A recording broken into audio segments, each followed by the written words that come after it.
Louez l'Éternel. Mon âme bénit l'Éternel. Que tout ce qui est en moi bénisse son saint nom. Mon âme bénit l'Éternel et n'oublie aucun de ses bienfaits.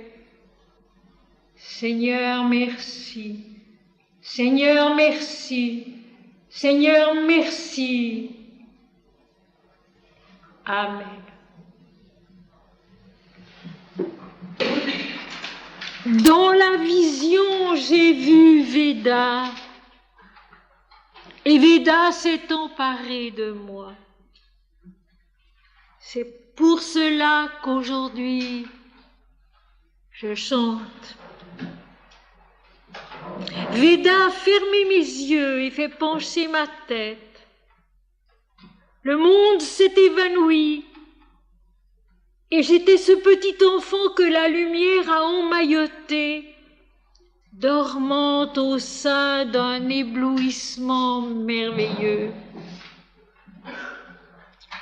Veda pense tout ce qui est, et l'univers sort de sa bouche comme le souffle paisible de l'éternité.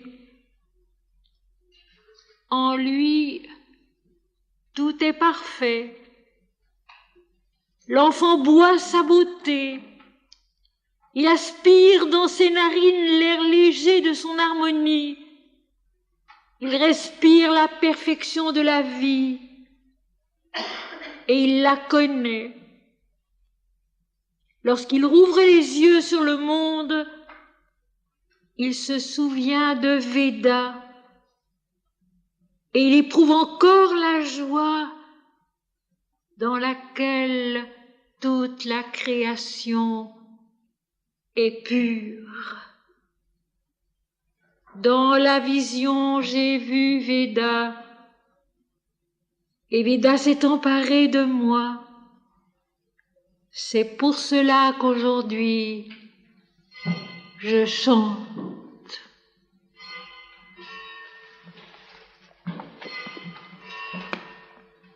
Mes amis, dans l'Inde, on dit que les Védas sont antérieurs à la création. Veda est le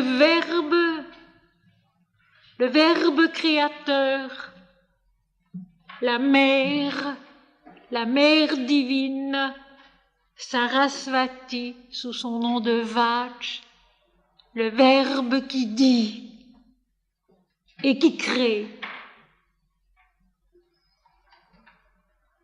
Jésus, lui aussi,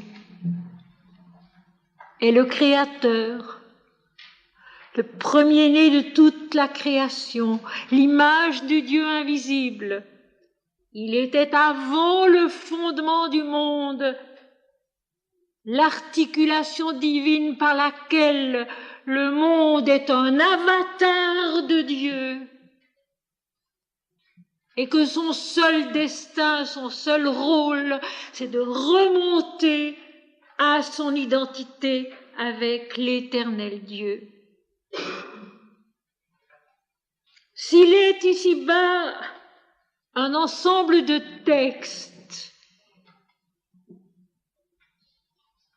qui expriment, qui incarnent dans les mots cette réalité divine, ce sont bien les Védas. Dans les Védas, il n'y a pas de drame. Dans les Védas, il y a la lumière au commencement. Il y a la progression de la lumière dans le devenir humain. Et il y a la toute lumière de l'Éternel infini qui accomplit toutes choses en soi, exactement comme dans la Bible à la fin de l'Apocalypse. Je ne vis pas de temple dans la ville, car l'Éternel Dieu est son temple. La ville n'a besoin ni de lumière, ni du soleil, ni de la lune pour l'éclairer, car le Seigneur Dieu est sa lumière. Dans les hymnes védiques, il n'y a pas de drame, il y a un cheminement, ce cheminement qui est le vrai sens du sacrifice, qui est un chemin qui doit être parcouru. Le chemin de notre petitesse vers l'immensité, de notre angoisse vers la paix qui surpasse toute intelligence, de notre ignorance vers la toute lumière de la vérité. Et tout cela, nous le portons en nous parce que Dieu, en créant une manifestation de soi, s'est mis lui-même substantiellement dans la vie de l'univers. Il faut se souvenir qu'au commencement, tout est parfait, qu'à la fin, tout est parfait, et découvrir pourquoi, entre deux, le cheminement est difficile et effectivement, tout est loin d'être parfait. Nous avons vu cela avec l'histoire du déluge hier et ce matin. Nous allons le retrouver, mais d'une toute autre façon, avec l'hymne védique apporté cet après-midi. Il y a 4 grands groupes d'hymnes védiques, dont le plus important est le Rig Veda, dont est tiré le colloque entre le dieu Indra et le sage Agastya que je vous apporte cet après-midi. D'énormes volumes qui, vous le savez, ont commencé par être simplement transmis verbalement pendant des siècles. Les hymnes védiques qui étaient écrits donc par des sages, par ces rishis, qui veulent dire celui qui a vu le vrai, ont été transmis de bouche à oreille, de maître à disciple, et puis un jour, on en a noté un certain nombre, et à notre époque, Sri Aurobindo les a repris, les a revécus, un certain nombre d'entre eux, et il les a transcrits en anglais. C'est cette traduction anglaise que j'ai essayé de rendre en français et que je voudrais expliquer.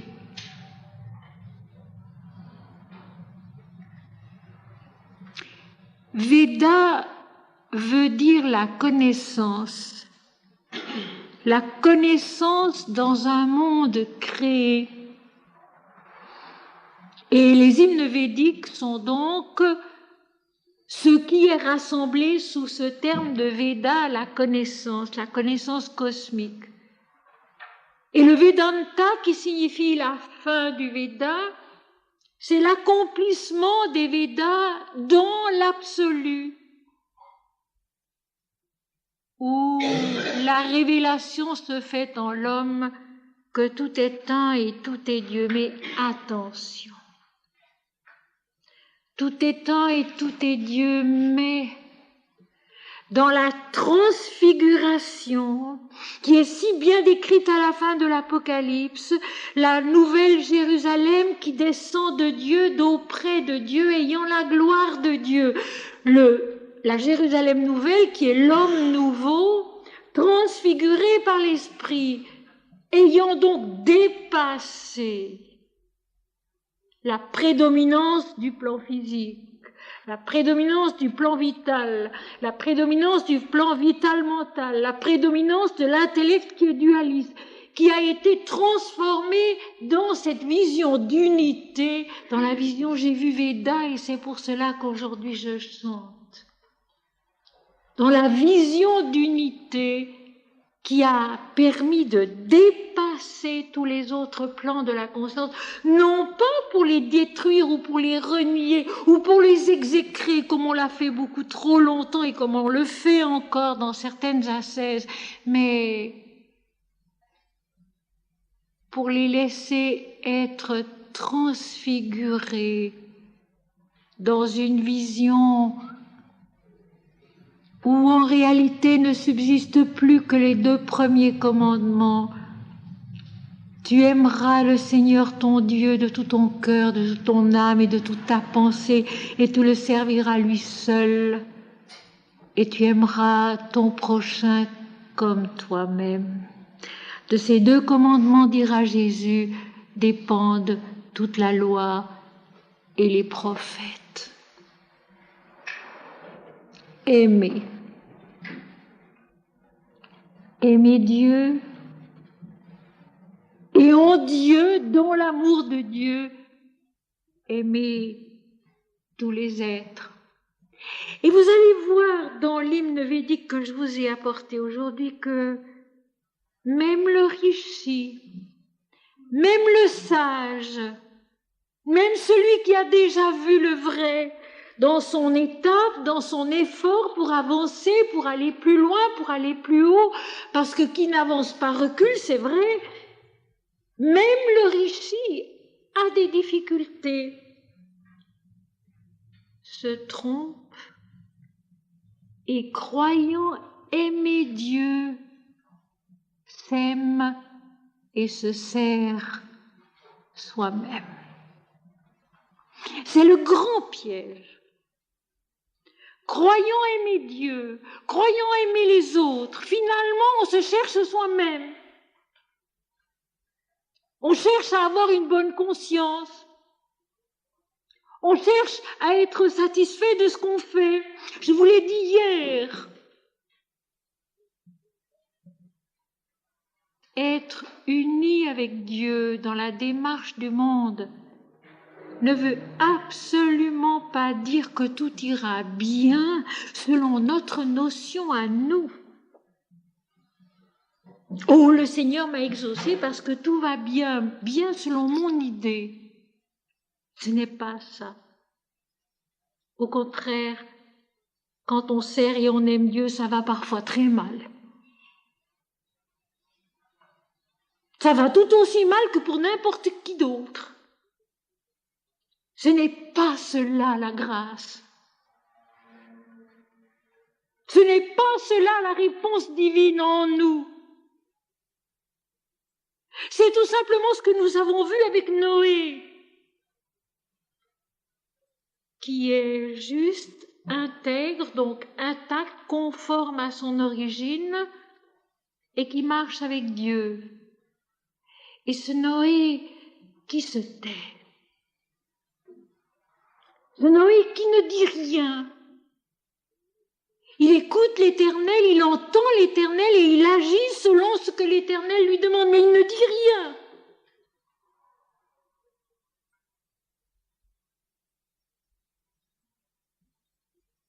Et les choses ne vont pas forcément très bien pour lui dans la suite. C'est une des grandes erreurs dans les religions. De croire que quand on prie Dieu, quand on aime Dieu, quand on s'efforce de le servir, de mettre en pratique sa parole, les choses iront bien, que ce sera facile. Ce n'est pas vrai. Il n'y a qu'à penser à un Ramakrishna qui est mort dans des souffrances atroces d'un cancer de la gorge. Il n'y a qu'à penser à un Maharshi qui est mort dans des souffrances atroces d'un cancer dans le bras. Il n'y a qu'à penser à un Saint François d'Assise qui a souffert mort et martyr avec ses yeux, avec d'autres maladies. Il n'y a qu'à penser à Sainte Thérèse d'Avila qui a eu une mauvaise santé toute sa vie, qui a souffert de maux de tête incroyables et de toutes sortes d'autres choses tout au long de sa vie. Ce qui est vrai, c'est que lorsqu'on aime Dieu vraiment, tout cela vous est égal.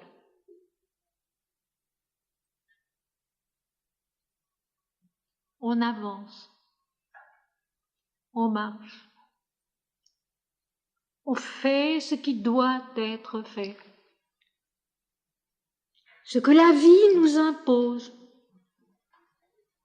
même quand on n'en a pas envie. Et on le fait avec joie,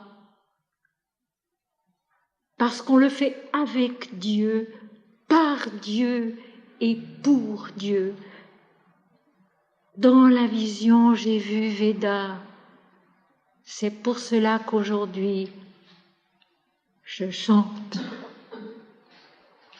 Et notre vie, mes amis à tous, doit devenir ce chant merveilleux de la béatitude, mon Seigneur et mon Dieu, non pas moi Seigneur, mais toi, toi seul, notre Père qui es aux cieux, ce chant de la béatitude, parce qu'en Dieu tout est parfait, même ce qui à notre point de vue ne va pas. Et ça me permet d'ouvrir une toute petite parenthèse, que je ne veux pas grande, au sujet du karma. Cette fameuse notion du karma qu'on explique tellement mal et tellement faux une fois de plus. Karma vient du verbe kri qui veut dire faire. Et le karma, c'est l'action juste, yukta en sanskrit. C'est-à-dire en union avec l'éternel Dieu. Mais attention, le jugement de ce karma n'appartient pas aux hommes. Le karma vu selon Dieu, vu d'en haut de Dieu et non pas d'en bas de nous-mêmes. Et toutes les interprétations qu'on donne en général du karma sont tellement humaines, elles ne sont pas justes. C'est encore une ignorance. Notre éternelle ignorance qui ramène tout à l'homme, alors que rien ne te concerne, ô homme, tout concerne Dieu en toi. Et c'est ça la paix qui surpasse toute intelligence dont parle l'apôtre Paul.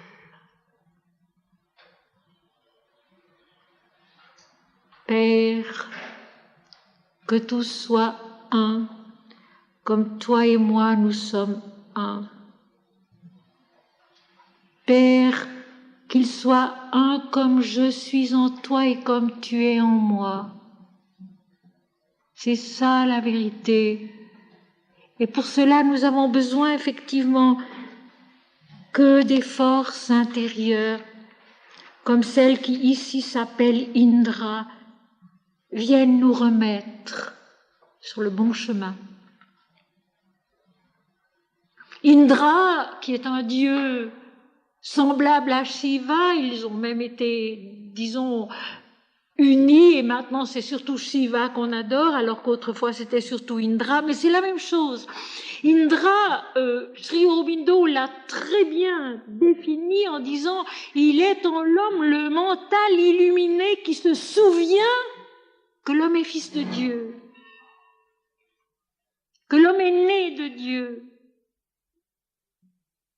Indra en nous s'en souvient, alors que nous, bien souvent, nous ne nous en souvenons pas. Et c'est pourquoi nous nous trompons, et c'est pourquoi nous sommes malheureux. C'est si simple au milieu des hommes de se taire quand on n'est pas d'accord et de chanter en soi, mon Seigneur et mon Dieu, notre Père qui es aux cieux, Om Shri Ram, Jai Ram, Jai Jai Ram. C'est si simple de se taire et de chanter Dieu. Et ceci verse la paix en nous-mêmes, mais fait se répandre aussi la paix autour de soi comme une tache d'huile, très doucement, d'une façon bienfaisante.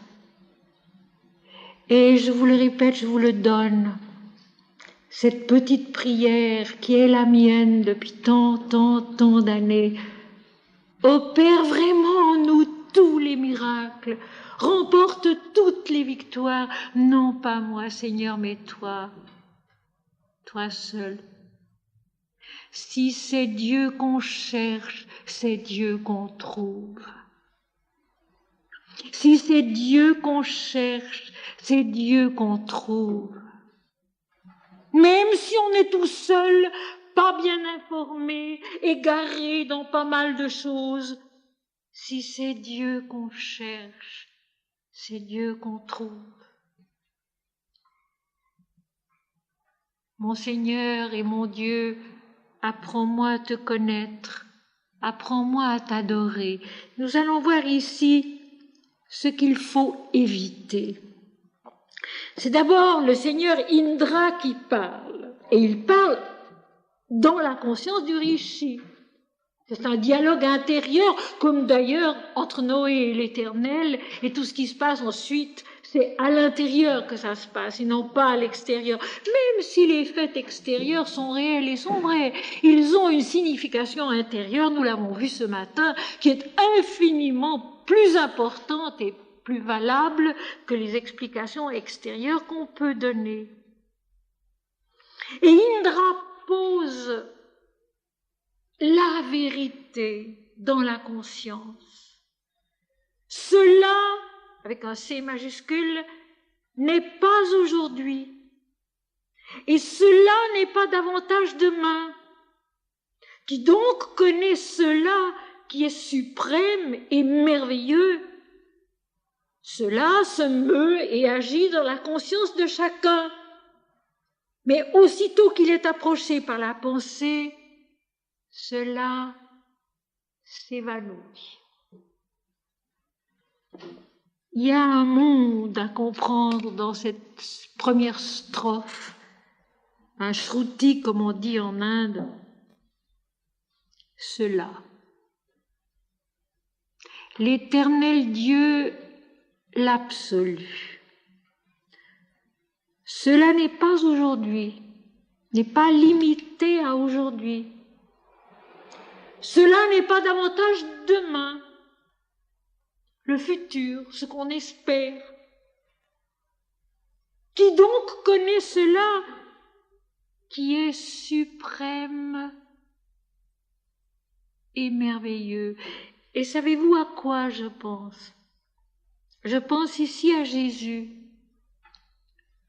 Jésus à qui ses disciples demandent « Seigneur, apprends-nous à prier ». Et Jésus lui aussi commence par tout en haut.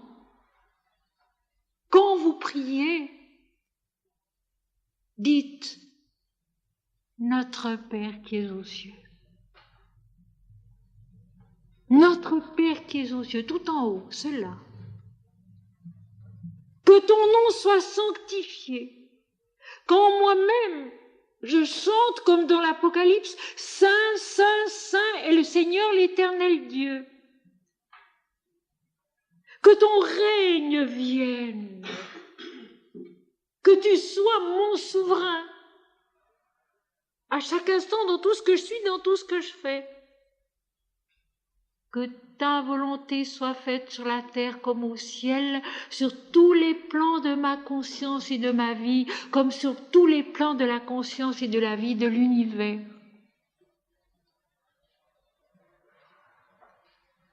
Jésus aussi nous dit, centrez-vous tout en haut.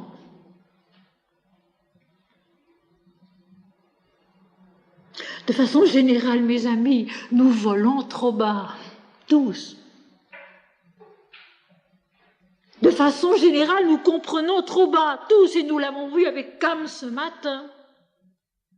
Et dès lors, nous ne comprenons pas, et dès lors, nous faussons. Mais ce qu'il y a de merveilleux, c'est que il est toujours en nous un coin de la conscience qui est habité par Dieu et qui veille en nous, et qui nous rappelle à l'ordre.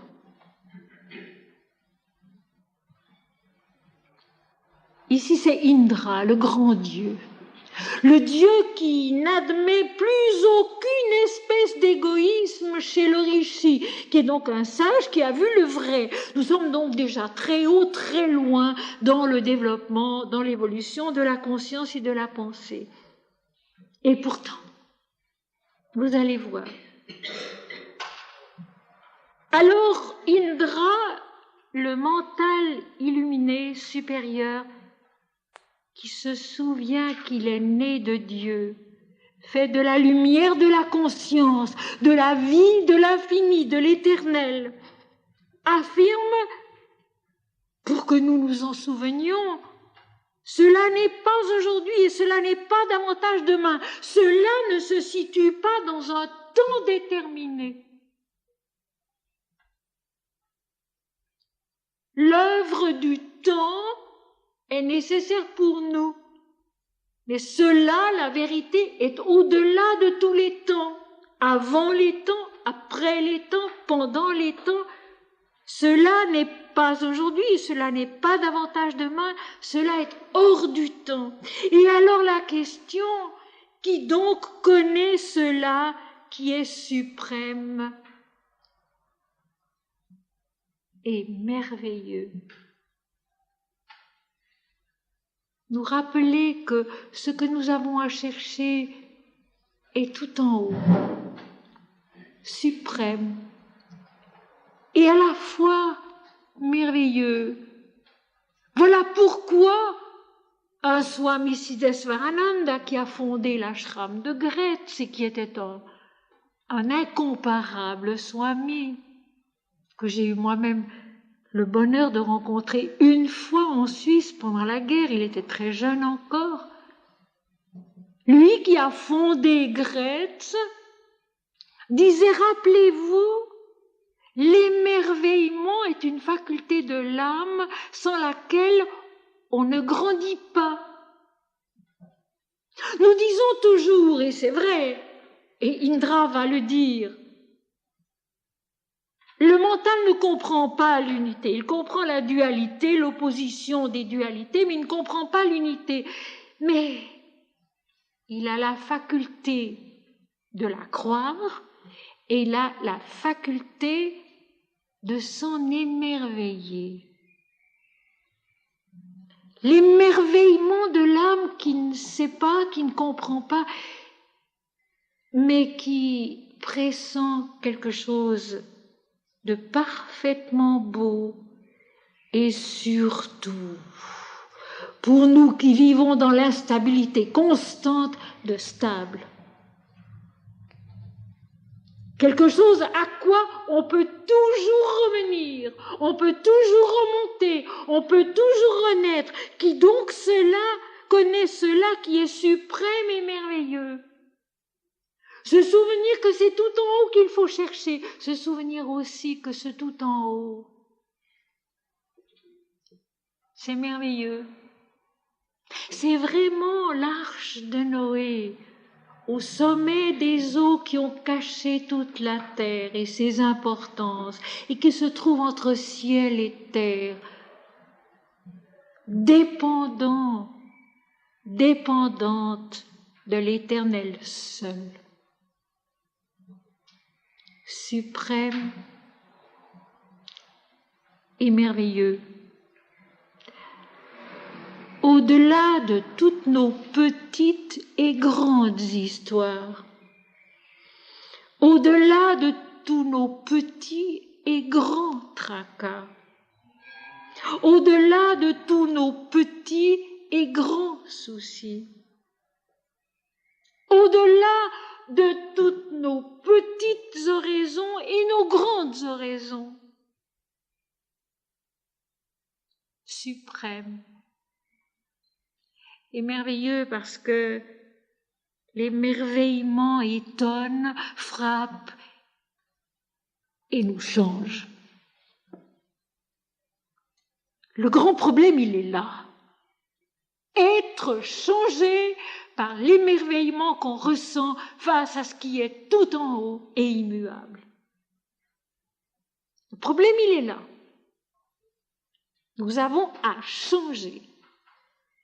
Mahananda Mayi revient souvent à cette notion de changement. Elle dit, vous savez, si vous avez beaucoup médité et si vous avez même eu des moments de contact avec le divin réel, si vous n'êtes pas changé après, ce n'était pas vrai.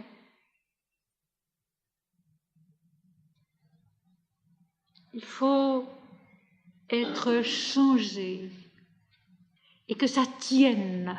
Et c'est là qu'intervient cette parole si belle d'un autre hymne védique adressé à Agni, le dieu de l'adoration. Adore la volonté divine pour ta croissance. Toute la vie est une croissance. Toute la vie spirituelle est une croissance, mes amis. Il ne s'agit pas de rester sur place confortablement dans un certain nombre de choses que l'on croit immuablement et auxquelles on ne veut plus toucher. Non! Parce que la vérité est vivante.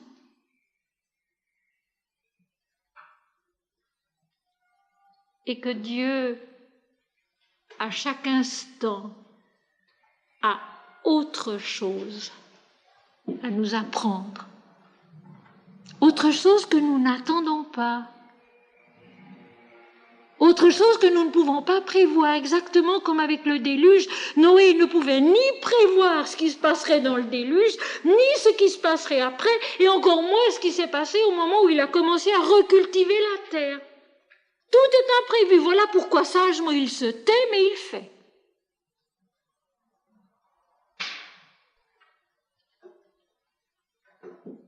Être, se taire et agir sans aucune idée d'importance personnelle. C'est le secret de la paix, c'est le secret de l'émerveillement, c'est le secret de la montée vers le suprême. Être, se taire, travailler beaucoup, travailler dur, oui, sans aucune idée d'importance personnelle. Me voici, Seigneur, pour faire ta volonté. Et ta volonté, c'est ça qui m'est mis dans les mains maintenant, eh bien je le fais. Et je le fais en chantant ton nom. Le suprême, le merveilleux, que je ne connais pas. Mais c'est ça qui est merveilleux, qui se laisse connaître peu à peu si nous lui ouvrons notre intelligence, notre cœur. D'ailleurs, c'est intéressant de voir que dans la Bible, la pensée et le cœur sont toujours associés. Et Jésus, lui, il ne dira jamais autrement que comprendre avec le cœur. Donc déjà, au-delà du pur mental, comprendre avec le cœur qui est toute la vie, parce que le cœur, c'est le battement de la vie, et sans lui, nous ne sommes pas. Comprendre avec le cœur, c'est-à-dire comprendre avec son être entier, en se donnant tout entier à cette recherche de connaissance qui est vraiment, vraiment l'imprévisible toujours, l'inconnu et l'inconnaissable et qui doit le rester. Et rien n'est plus faux que de dire Dieu est comme ceci, comme cela et pas autrement. Qu'est-ce que nous en savons? Qu'est-ce que nous en savons? De lui, nous avons son nom, et c'est déjà une grande grâce. Et puis nous savons un peu certaines choses grâce aux textes. Mais attention, les textes sont difficiles à comprendre, et vous avez vu cela ce matin une fois de plus. Ce qui permet de comprendre les textes, c'est comme le dit sainte Thérèse d'Avila, l'oraison, la prière, la méditation, le recueillement silencieux. Alors, on comprend quelque chose. Mais ce qui me frappe personnellement, moi, puisque ça a été mon travail depuis très très jeune, de me pencher sur les textes et d'essayer de les comprendre, non pas du tout d'une façon intellectuelle, mais en vivant ce que je comprenais, en priant beaucoup, en me concentrant beaucoup sur eux, en laissant quand je ne comprenais pas, c'est à quel point ils sont inépuisables. C'est toujours un émerveillement nouveau, c'est toujours une découverte nouvelle, d'autres significations, d'autres approfondissements, à condition de les intérioriser, à condition de les dédramatiser, à condition de les impersonnaliser. Il ne s'agit pas du tout de personnages, et Noé, je vous l'ai dit, pas plus que Moïse, pas plus que les autres, ne sont des personnages, ils sont des générations de l'humanité. Le suprême et le merveilleux, c'est déjà l'impersonnel, l'éternel de l'Ancien Testament. qui est le même que le Père du Nouveau Testament. Mais il a une note plus impersonnelle dans l'Ancien Testament, qui donc connaît cela qui est suprême et merveilleux.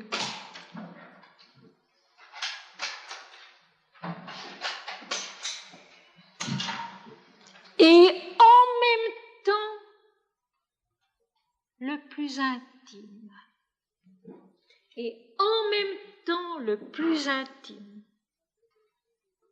Il est tout au fond de nous ce que nous sommes et que nous ne connaissons pas. Il est tout au fond de nous cette lumière, cette vérité, cette paix, cette stabilité que nous cherchons mais que nous ne connaissons pas. Il est notre nature, notre structure, notre substance, notre esprit, notre âme, notre intelligence. Il est tout cela mais nous ne le savons pas. Cela se meut et agit dans la conscience de chacun. Et c'est tellement sensible cela dans tout l'Ancien Testament de la Bible. C'est toujours l'Éternel qui parle, l'Éternel qui vient, l'Éternel qui dit et l'homme fait.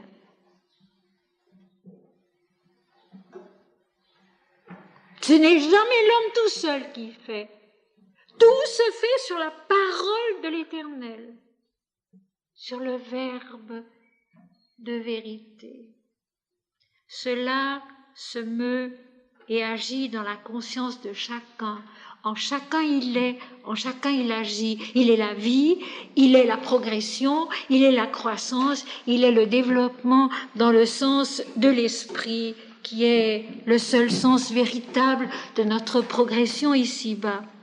Et alors, la dernière petite phrase de cette première strophe, mais aussitôt qu'il est approché de la pensée, cela s'évanouit. Et nous rejoignons ici la parole du Christ que je cite si souvent au matin de Pâques. Ne me touche pas, car je ne suis pas encore monté vers mon Père et votre Père, vers mon Dieu et votre Dieu. Ne me touche pas avec ton intelligence purement mentale, parce que tu vas fausser la révélation. Ne me touche pas. Dès que cela est approché par la pensée, cela s'évanouit. C'est, hélas, ce qui se passe dans toutes les religions du monde. À partir de la révélation qui est tout en haut et qui est gardée, disons, pendant un siècle ou deux, l'intelligence de l'homme s'éloignant du commencement de la révélation veut expliquer par la pensée et s'en faire dans des explications qui n'ont plus aucune espèce de réalité. Et j'en veux pour preuve ce que je vous ai lu et dit ce matin, ce qu'on dit de totalement faux à propos des 3 fils de Noé, de Cam, Sem et Japheth, qui sont des éléments de la création, qui sont des éléments de nous-mêmes et pas du tout des personnages qui auraient entraîné des peuplades dans un sens et des peuplades dans un autre. C'est même faux scientifiquement, je l'ai dit ce matin. D'un même homme ne peuvent pas naître des peuples aux groupes sanguins différents. Ce n'est pas possible. Et ça, les anciens le savaient déjà. Ce n'est pas une découverte récente. Et ça n'empêche pas quantité de gens d'enseigner que de ces 3 êtres sont issus les peuplades de telle région, les peuplades de telle région, les peuplades d'autres régions, les uns étant bons, les autres étant mauvais. L'éternelle histoire. Alors que il n'y a pas des bons et des mauvais. Il n'y a pas des récompensés et des punis. Dans le sens de l'éternité, ça n'existe pas. Mais il y a en nous-mêmes ce qui va dans la bonne direction, ce qui marche avec Dieu et ce qui ne marche pas avec Dieu. Cette méchanceté, ces méchants, dont il faut bien comprendre la signification, méchant, qui vient du vieux verbe français méchoir, qui a donné le participe présent méchéant, qui veut dire mal tombé. Et le péché a le même sens. Ce qui est intéressant, c'est de toujours voir cette notion de la chute. Le péché, donc dans les 3 mots hébreu, grec et latin, qui veut dire la chute du cheval qui tombe et qui par là manque sa victoire. La chute de notre pensée qui se laisse prendre à l'importance du moi-je, dont il fait un moi-je, et qui par là perd le sentier juste, perd la bonne direction. Aussitôt qu'il est approché par la pensée, cela s'évanouit. Dès que nous disons Dieu est ça et pas autre chose, nous nous trompons. Et Jésus, lui, l'a prévu cela. Il le dit aussi. Tout péché, tout blasphème sera pardonné à l'homme. Le blasphème contre le Fils de l'homme sera pardonné, mais le blasphème contre l'Esprit ne sera pardonné ni dans ce siècle, ni dans le siècle à venir. Et l'Esprit, c'est l'éternel, c'est l'impersonnel. Ce n'est pas Jésus-Christ, ce n'est pas celui-ci ou celui-là, c'est l'Esprit en eux tous.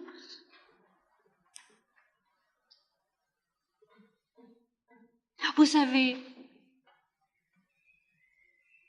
c'est déjà merveilleux qu'à notre époque, on puisse les dire, ces choses-là.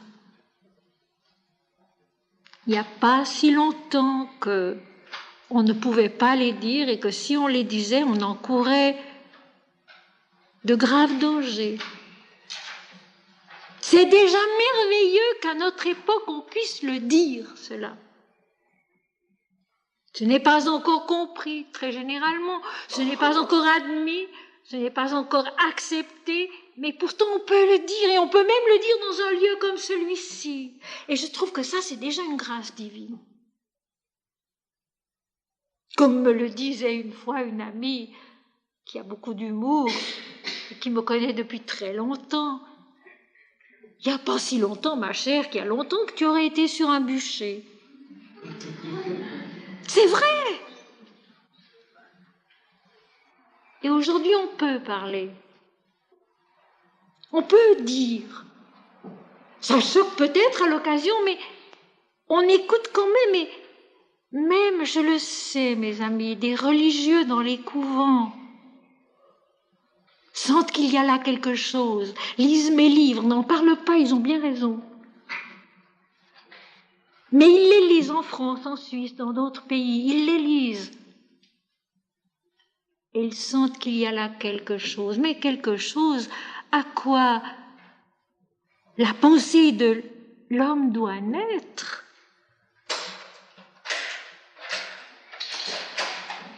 À quoi l'intelligence de l'homme doit naître, en quoi elle doit grandir, ça ne se fait pas si vite. La semence peut être semée. Elle germera quand Dieu voudra. Elle lèvera comme Dieu voudra. Ce dont je suis absolument certaine, c'est que l'humanité est appelée, promise par l'alliance de l'Éternel, qui date du commencement de la création. L'homme et Dieu sont un. Ce dont je suis absolument persuadée, c'est que l'homme est appelé à dépasser la notion de la mort et de la mort violente, à dépasser la notion de sacrifice et de sacrifice sanglant, à comprendre que tout ça, ce n'était que des paliers maladroits d'une seule chose qui est. La vie est une croissance, et dans la croissance, il y a mort à quelque chose et naissance à autre chose. Mais ce n'est pas un drame. Comme je vous le disais hier, lorsqu'on a la chance d'aller se promener le soir dans la forêt au printemps, comme par exemple ces dernières semaines, on entend éclater les bourgeons dans les arbres. Le bourgeon éclate, les sépales tombent, la feuille sort et ensuite la fleur viendra qui donnera le fruit. Chaque fois, il y a mort et naissance, mais ce n'est pas un drame. Il y a la fin de quelque chose, le commencement d'une autre chose, mais ce n'est pas un drame. C'est dans notre idée que cela se fait, et c'est tellement vrai, aussitôt que cela est approché par la pensée, cela s'évanouit parce que nous faisons un drame là où il n'y en a pas.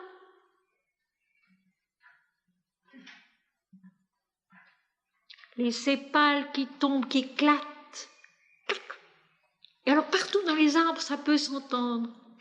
Les sépales qui sautent et qui tombent. Les feuilles, puis la fleur. La fleur qui va perdre ses pétales qui sont si beaux. C'est comme une espèce de neige qui tombe au printemps quand les marronniers, les cerisiers perdent leurs pétales. Toute la terre devient blanche. Et puis viendra le fruit. Et parmi la quantité des fruits, il y en a beaucoup qui sont perdus. Sur un cerisier chargé de fleurs, il n'y a pas tellement de ces fleurs qui donneront le fruit. Sur un marronnier chargé de fleurs, il n'y a pas tellement de fleurs qui donneront le marron. Il y en aura beaucoup en automne, mais pas du tout autant que pourraient le promettre les fleurs, et heureusement, ça serait trop.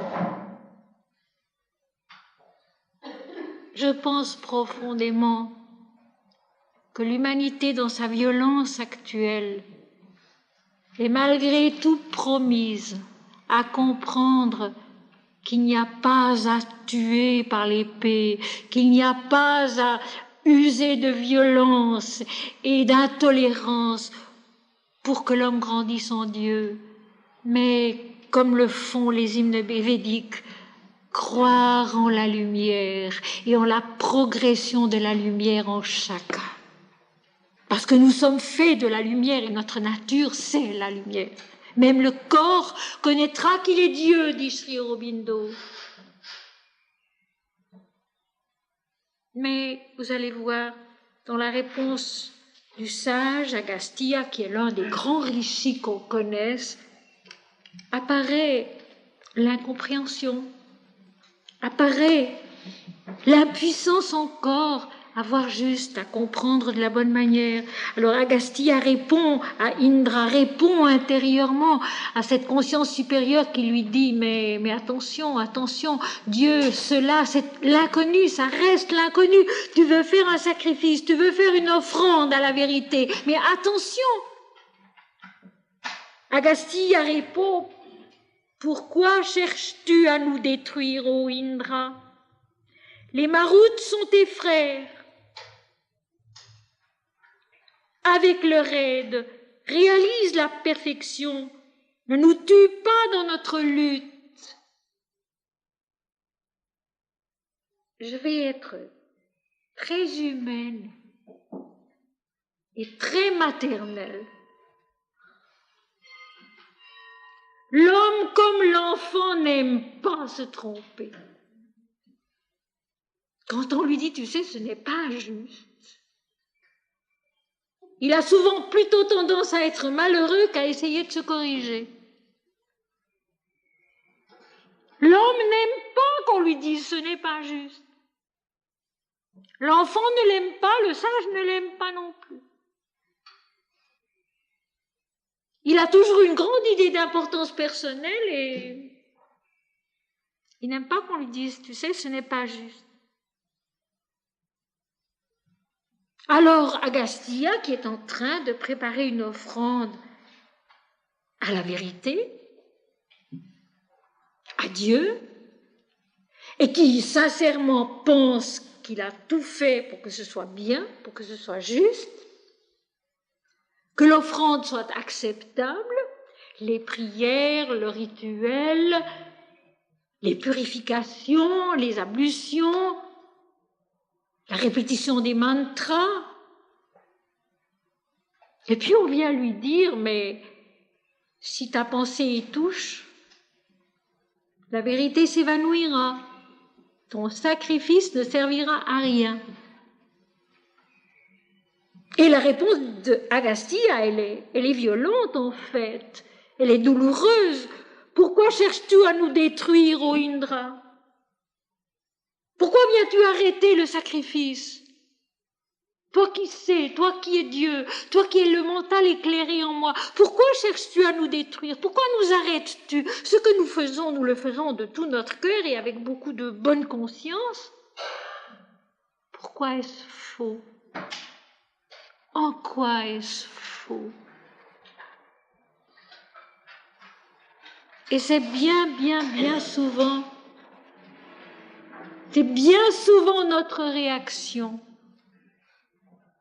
Mais pourtant, j'ai fait tout ce que j'ai pu, j'ai fait tout ce que je savais, c'est très bien, mais l'Éternel nous demande davantage, autre chose.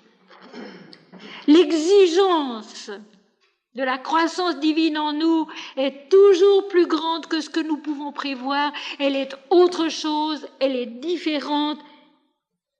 Et voilà pourquoi un Saint Jean de la Croix a tellement raison lorsqu'il dit oui, il faut se détacher des richesses de la terre, mais il ne faut pas s'embarrasser des richesses du ciel, des rites et des adorations et des cultes et des ablutions et tout ce qu'on voudra, pour monter vers le repas bienheureux de la fusion mystique. Il faut avancer sans rien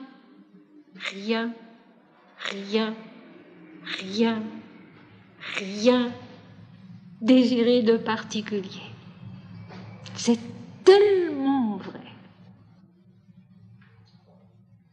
Et nous avons tellement de peine à le vivre cela. Nous désirons toujours ou ceci, ou cela, ou encore ceci, ou encore cela, qui nous paraît très bien, très beau, très supérieur, mais nous décidons, nous désirons quelque chose de particulier.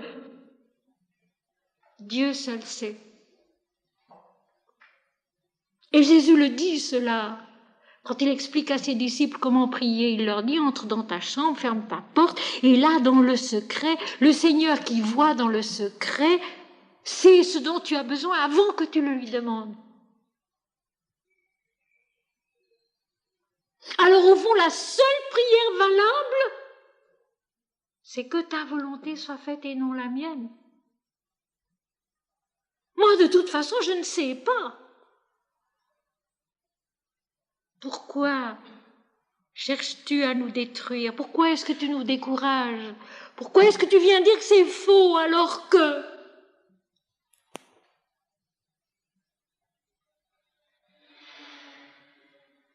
Et alors il ajoute, parce qu'il le sait quand même, les maroutes sont tes frères. Les maroutes, ce sont les énergies de l'esprit. Le vent de l'esprit qui souffle en nous et qui nous transforme. Les maroutes sont tes frères. Avec leur aide, réalise la perfection. Agastya est tout de même un sage. Il se doute bien que dans la phrase d'Indra, il y a ceci, c'est qu'il faut qu'il laisse davantage faire Dieu, Dieu seul. Et il lui dit, mais les maroutes sont tes frères, les énergies de l'esprit qu'il pense avoir développées en lui. J'ai développé en moi-même les énergies de l'esprit, les maroutes, avec leur aide. Réalise-toi la perfection. Et il y a là une idée totalement juste à laquelle le sage vient tout naturellement.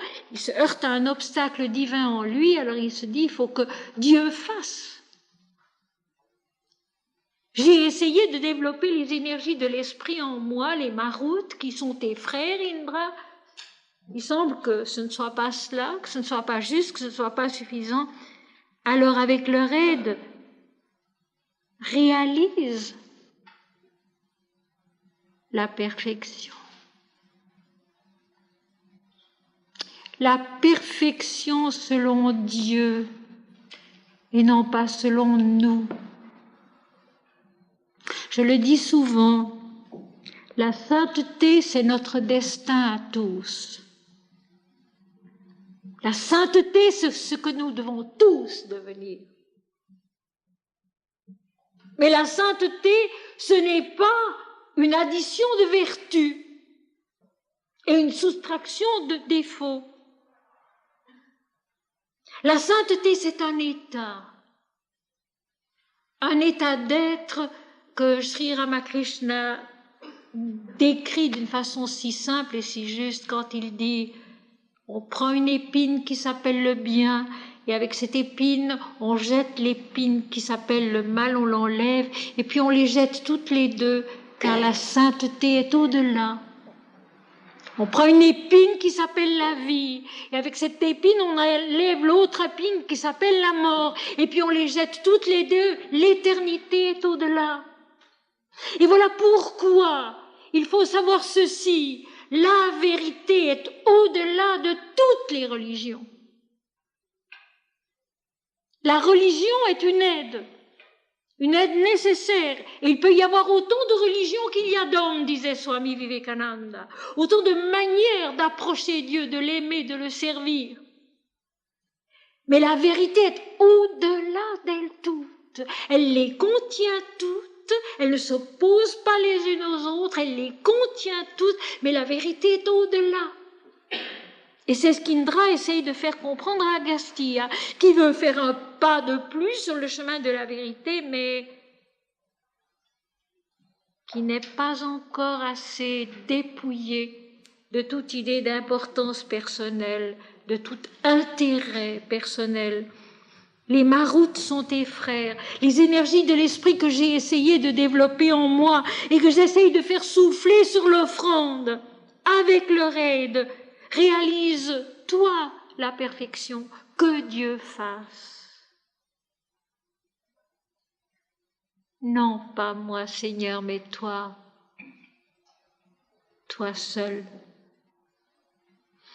Et vous savez, quand on a pris l'habitude de répéter une prière comme celle-là, non pas moi Seigneur, mais toi, toi seul, ou bien que ta volonté soit faite sur la terre comme au ciel, il s'installe en nous, il grandit en nous, une paix que rien ne peut plus atteindre. Rien ne nous déçoit plus. Rien ne nous irrite plus. Seigneur, que ta volonté soit faite et non la mienne. Non pas moi, Seigneur, mais toi, toi seul. Moi, finalement, je n'ai qu'un seul gain.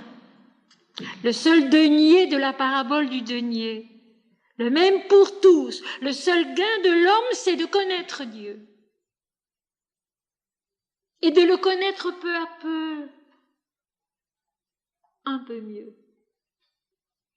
Un peu plus selon sa nature et un peu moins selon la nôtre. Vous savez, nous comprenons toutes choses de la vie sur le plan où nous sommes.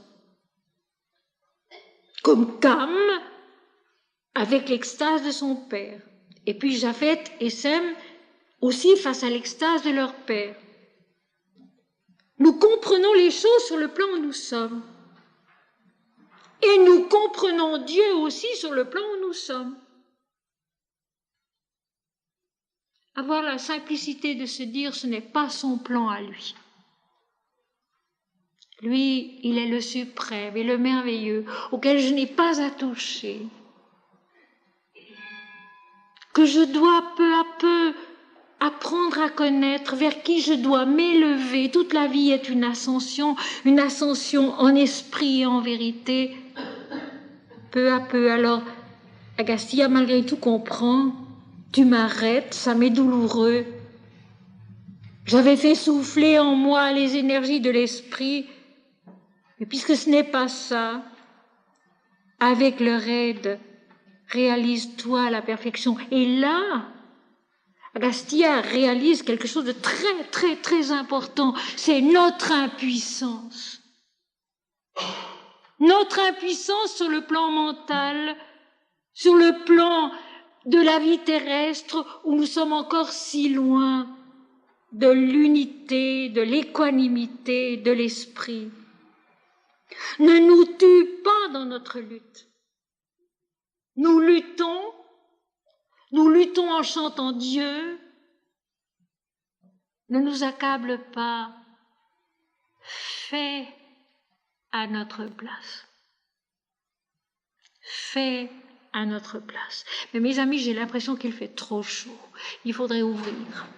Ne nous tue pas dans notre lutte.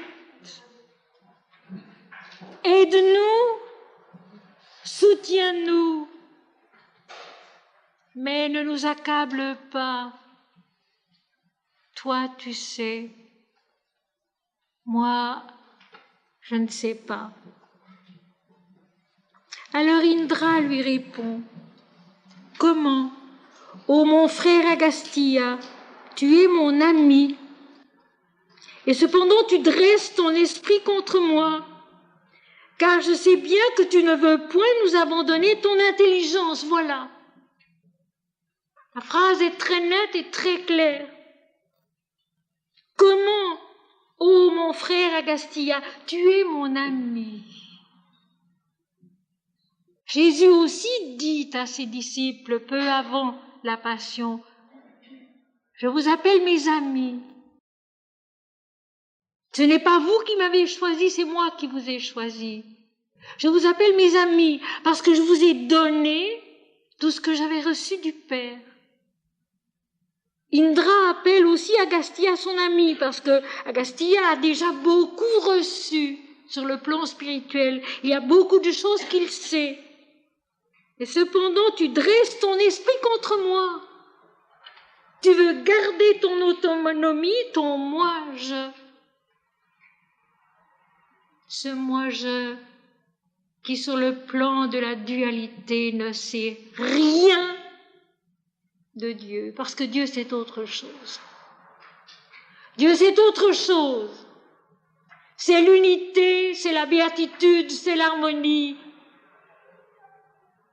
C'est l'ordre et l'équilibre parfait en toutes choses. Et cela, nous ne le connaissons pas. Et cependant, tu dresses ton esprit contre nous. Tu veux faire à ta tête, tu veux faire comme tu penses toi, comme tu crois toi. Tu ne lâches pas prise. Il y a une notion dans le yoga qui est très, très importante. C'est le lâcher prise. Ne pas rester accroché à une attitude ou à une pensée quand ça ne va pas. Lâcher prise. Abandonner, exactement comme a fait Noé. S'abandonner à cette inconnue totale qu'allait être le déluge qui devait venir sur la terre. S'abandonner, lâcher prise, lâcher du lest. Et notre lest, c'est toujours moi-je. Notre lest, c'est toujours moi-je. Dans les moindres détails de la vie, cela peut se voir. Une discussion s'envenime. Chacun tire la couverture à soi et veut avoir raison. Dieu est au-delà. Alors le sage, c'est celui qui se tait et qui attend que passe autre chose, c'est-à-dire l'amour, c'est-à-dire le don de soi, c'est-à-dire l'oubli de soi. Ce qui ne veut pas dire du tout qu'on va céder sur tous les points à ce que les autres demandent de nous. Non, pas du tout. On reste à sa place en Dieu. Mais pour ce qui est de la vie du monde et des choses de la terre, on en sourit, on laisse faire, et on se dit ça n'a pas tant d'importance. Dieu veille et Dieu fera. Et il inspirera à chacun la bonne attitude au moment voulu, à condition effectivement que chacun s'efforce de ne pas dresser son esprit contre Dieu. Et dresser son esprit contre Dieu, c'est rester enfermé dans des notions qui sont trop étroites, dans une intolérance. Il n'y a pas seulement l'intolérance religieuse, elle est grande à notre époque. Mais disons, il n'y a pas seulement l'intolérance religieuse, il y a l'intolérance dans tous les domaines de la vie. Non pas moi, Seigneur, mais toi, toi seul, car je sais bien que tu ne veux point nous abandonner ton intelligence. Abandonner son intelligence à Dieu, c'est premièrement admettre qu'on ne sait encore rien. La si belle parole de Socrate, je sais seulement que je ne sais rien. Admettre d'abord tout simplement qu'on ne sait rien. Et puis, avec l'aide de certaines prières clés, comme notre Père qui est aux cieux, comme mon Seigneur et mon Dieu, comme Om Shri Ram, Jai Ram, Jai Jai Ram. Abandonner son intelligence à Dieu. Et là, on rejoint l'intelligence du cœur dont parle Jésus, une intelligence qui est supérieure à celle de l'homme. L'intelligence intellectuelle, elle s'enferre dans des notions rigides dont elle ne veut plus sortir, et elle croit que c'est ça la vérité, mais pas du tout. La vérité est une, mais elle est inclusive et non pas exclusive. Elle ne rejette pas tant de choses comme n'étant pas vraies. Elle inclut toutes choses et elle les transfigure dans l'unité. Elle les purifie, elle les transfigure dans l'unité. Car je sais bien que tu ne veux point nous abandonner ton intelligence. Laisse-les préparer l'autel. Laisse-les embraser Agni en face. Et alors, la phrase clé de l'hymne sur laquelle nous insisterons tout à l'heure, il est là, l'éveil de la conscience à l'immortalité. Laisse-nous tous deux accomplir à ta place ton véritable sacrifice. Indra indique le chemin. Laisse-les préparer l'autel. Laisse les forces de l'esprit préparer l'autel à ta place, sans y toucher. Et là, nous retrouvons encore et toujours la fameuse phrase du Christ au matin de Pâques, « Ne me touche pas. Ne me touche pas avec ton mental, avec ton physique, avec ton vital, parce que tu déformes la révélation, tu la fausses. Il faut d'abord attendre que l'esprit soit monté tout en haut, vers le Père, vers mon Dieu et votre Dieu. Laisse-les à ta place préparer l'autel. Laisse les forces de l'esprit en toi, sans y toucher, préparer l'autel. Préparer l'adoration qui fera plaisir à l'Éternel comme dans notre texte de ce matin. Laisse-les embraser Agni en face. Agni, c'est le Dieu du feu, c'est le Dieu de l'adoration. Laisse-les embraser ton adoration en face. Effectivement, dans la montée de la vision, dans la montée de l'ascension mystique de l'union avec Dieu. Ceci se voit dans tous les tableaux mystiques qu'on peut voir en Italie et ailleurs, ces tableaux des primitifs. Le saint qui voit est toujours à genoux et regarde en haut vers une apparition qui vient à lui en face. Mais en réalité, il n'y a ni extérieur ni intérieur, il n'y a pas d'en face, il n'y a pas de plus bas, de plus haut. La vision vient du fond de nous. Laisse embraser Agni, l'adoration parfaite, laisse-la s'embraser par les forces de l'esprit en toi-même. N'y touche pas. Chante le nom de Dieu, ne veux pas ceci, ne veux pas cela, laisse faire. Et à un moment donné, l'adoration sera là. Et Manandamayi dit la même chose lorsqu'elle affirme la méditation, la vraie méditation, elle descend sur nous d'une façon soudaine et inattendue. Ce n'est pas l'homme qui la provoque, jamais. La méditation, elle descend sur nous, c'est une grâce qui descend en nous. Quand il est l'heure pour nous de grandir un peu dans cette direction-là, laisse-les embraser Agni en face, laisse-les embraser en toi l'adoration parfaite. où il n'est plus du tout question de moi-je, mais de l'adoration de Dieu pour Dieu, et non pas pour nous-mêmes. Vous le savez aussi bien que moi. Tellement souvent, les prières sont une demande pour soi-même.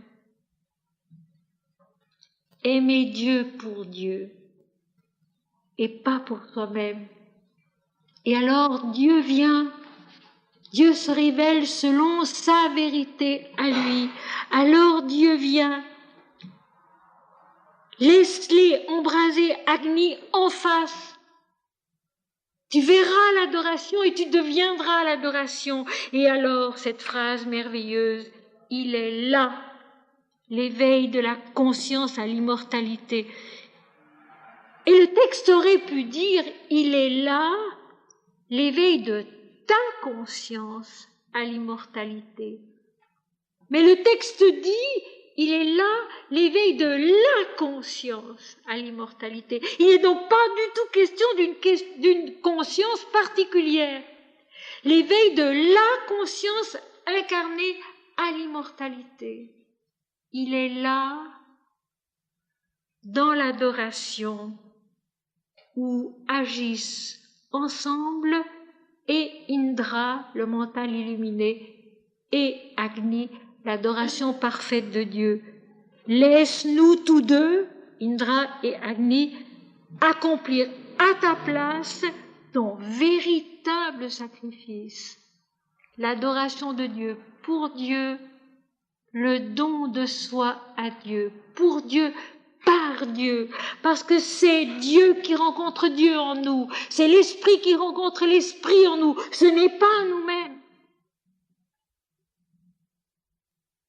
Quand on vient me raconter ou m'écrire qu'on a vécu ceci ou cela et qu'on a compris qu'on avait telle chose à faire, qu'on avait telle mission à remplir, c'est tout à fait faux.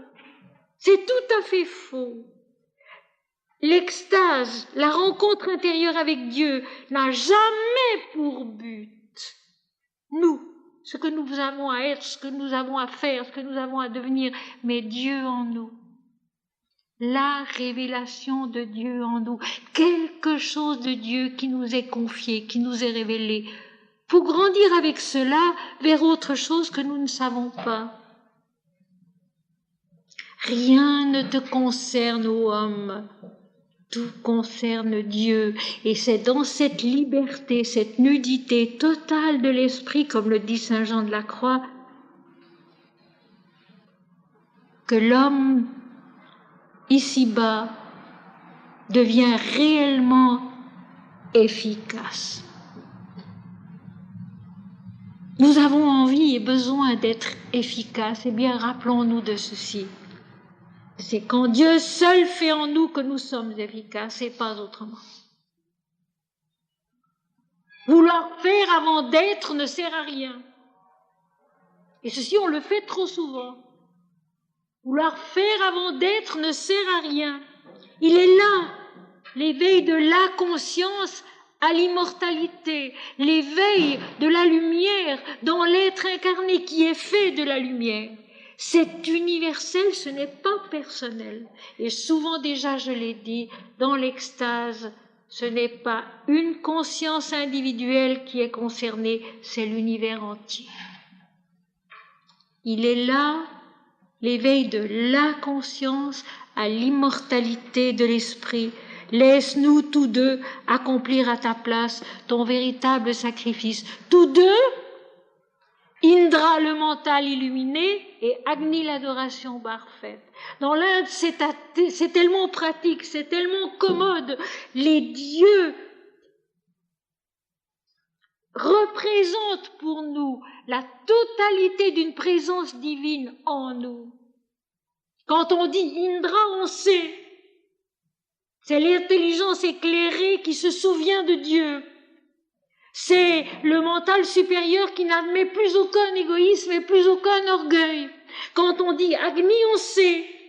C'est l'adoration parfaite de Dieu pour Dieu. Quand on dit Sarasvati, on sait, c'est le verbe de vérité. Quand on dit Lakshmi, on sait, c'est l'abondance spirituelle, la beauté, l'abondance spirituelle. Quand on dit Shiva, on sait, c'est la purification par l'unité, par la lumière de l'unité. Quand on dit Kali, on sait, c'est l'épreuve qui nous enfantent plus haut, plus loin, toujours plus loin, toujours plus haut. C'est très clair, c'est très précis. La terminologie hindoue pour cela est d'un grand secours et on la retrouve dans la Bible avec une telle clarté. Il est là, l'éveil de la conscience à l'immortalité. Laisse-nous tous deux, Indra et Agni, accomplir à ta place ton véritable sacrifice. Donc, ceci nous met en garde. Si souvent nous croyons être pieux, nous croyons offrir à Dieu un sacrifice, une étape, une croissance qui est vraie, qui est juste, qui est divine, et nous nous trompons. C'est l'homme en nous que nous servons, c'est l'homme en nous que nous cherchons. Alors, invoquons en nous la lucidité, l'adoration divine. Laissons faire en nous la lucidité, l'adoration divine. Entre dans ta chambre, ferme ta porte, entre en toi-même et là, le Père qui voit dans le secret sait ce dont tu as besoin avant que tu le lui demandes. Non pas je voudrais ceci, je voudrais cela. Mais toi, Seigneur, toi seul qui sais, qui fait, qui est, alors Agastya accepte. Ô Seigneur, dont la nature surpasse toutes les substances de la vie, tu es le souverain tout-puissant. Ô Seigneur de l'amour qui commandes au pouvoir de l'amour, tu détiens le plus haut rang. Puisses-tu, ô Indra, en harmonie avec les Maruts, porter un regard favorable sur les offrandes,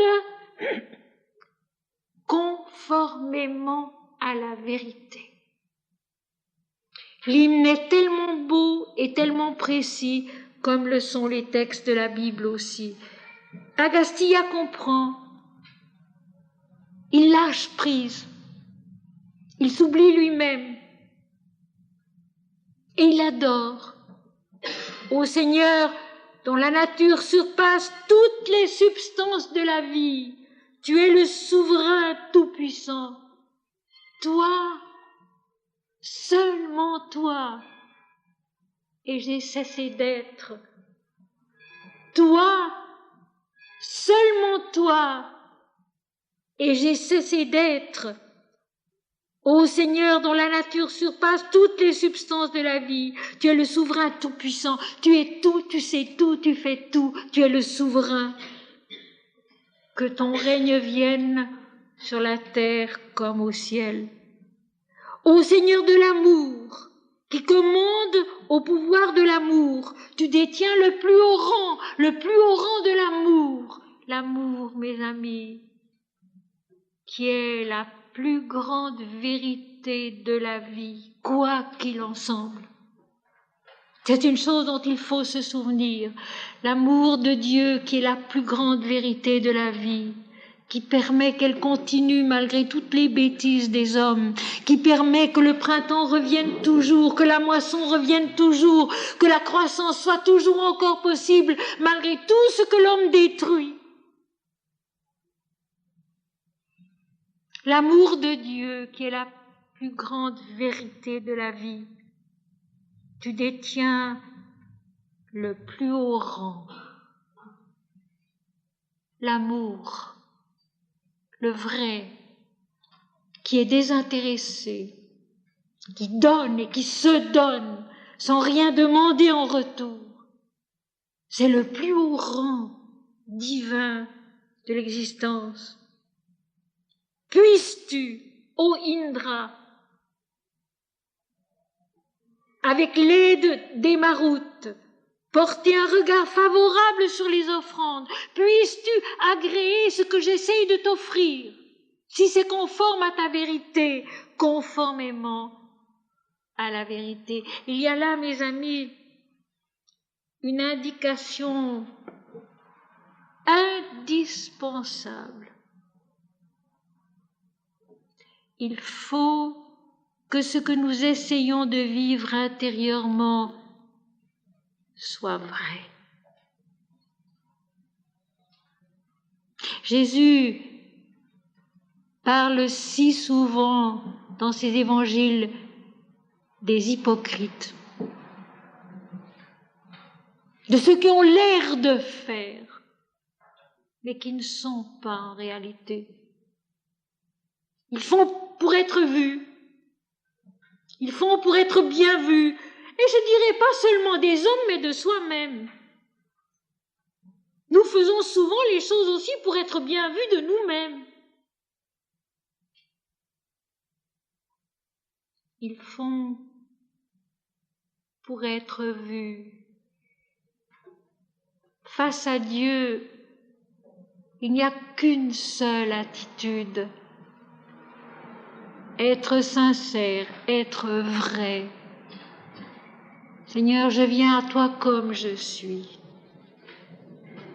Je viens à toi avec mes erreurs et ce que j'ai essayé de faire de bien. Fais-toi, accomplis-toi ma croissance conformément à la vérité. La sincérité parfaite, c'est la base de toute véritable piété. Ne pas se croire autre chose que ce qu'on est, ne pas se vouloir plus que ce qu'on est, s'accepter tel qu'on est. Et tel qu'on est, mes amis, on est tous également précieux aux yeux de l'Éternel. Une recommandation que je fais souvent et que je vais refaire une fois de plus. Ne jamais se comparer les uns aux autres. Ne jamais se dire, mais au fond, moi, je suis trop petit, trop incapable, tel et tel fait tellement mieux, c'est tellement mieux, mais non. Face à Dieu, nous sommes tous égaux. Et c'était dans le texte du déluge. L'homme est mauvais dans les pensées de son cœur dès sa jeunesse. Tous les hommes sont centrés sur le moi-je, sur le moi individuel. Nous avons tous la même difficulté, nous avons tous le même problème. Et face à Dieu, chacun est également précieux. Ananda Mayi le dit si bien elle aussi. Il faut se mettre en route là où l'on est, comme on est, conformément à la vérité de ce moment-là et de cet état-là, et persévérer. Il n'est jamais trop tard. Oh, j'ai perdu tant d'années, mais non.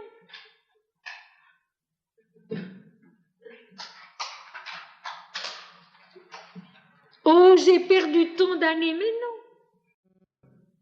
Quand ça commence, c'est le moment selon Dieu.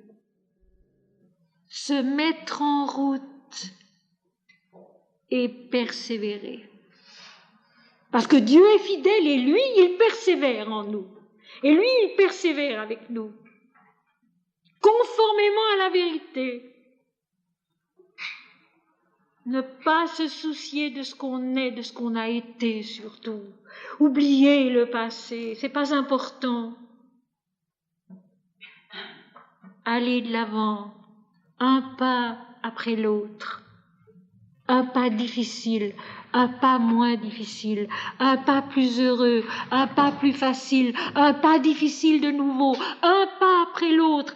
Avancer et persévérer conformément à la vérité, avec une sincérité humble et totale. Non pas moi, Seigneur, mais toi. Toi seul. Conformément à ta vérité. Indra et Agni en nous. la lucidité de l'intelligence, l'adoration parfaite et divine qui nous font progresser dans la vérité, sans que nous sachions comment, sans que nous puissions expliquer comment cela se fait. Une intelligence se développe en nous, elle grandit et elle devient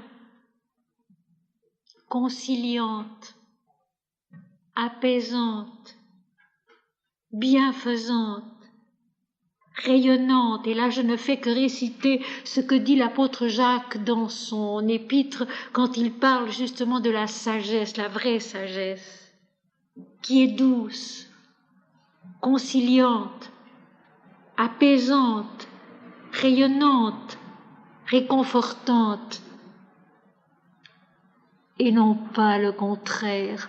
Quand on nous parle de Dieu et qu'on nous angoisse et qu'on nous inquiète, c'est faux.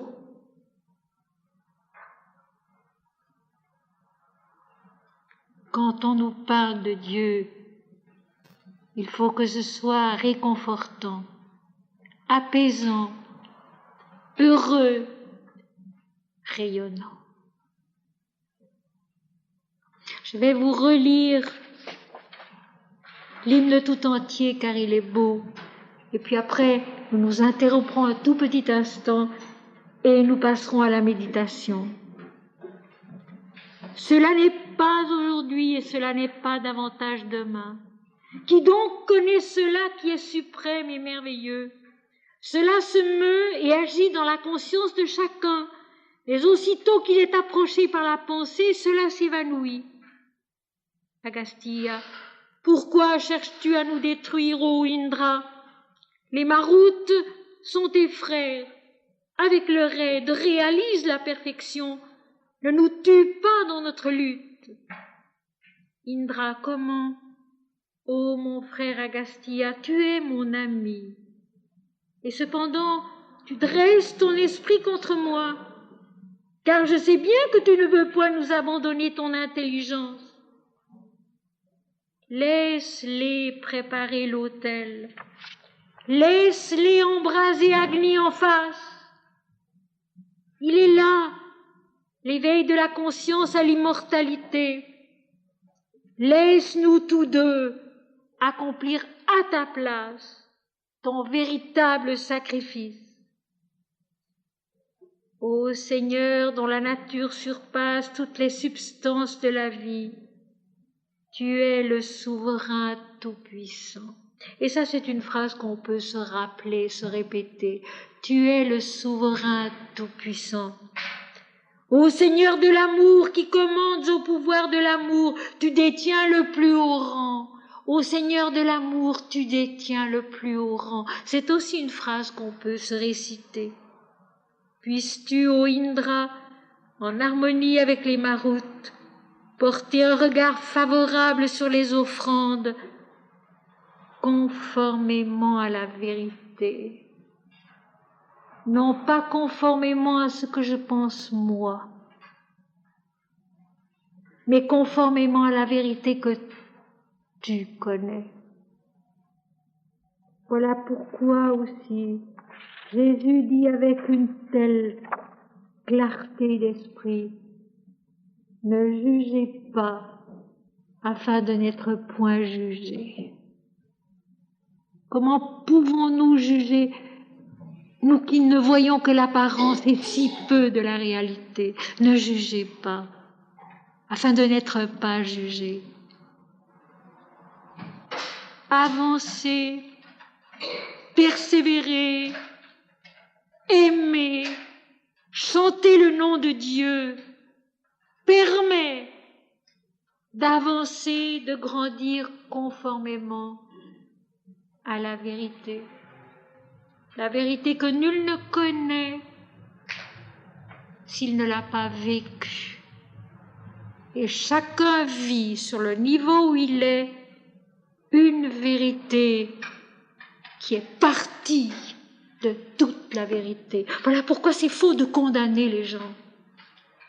Voilà pourquoi c'est faux de condamner les attitudes. Chacun vit à son niveau une vérité qui fait partie de toute la vérité, à condition, mes amis, de ne pas dire moi je, mais toi, seulement toi. Non pas moi Seigneur, mais toi, toi seul.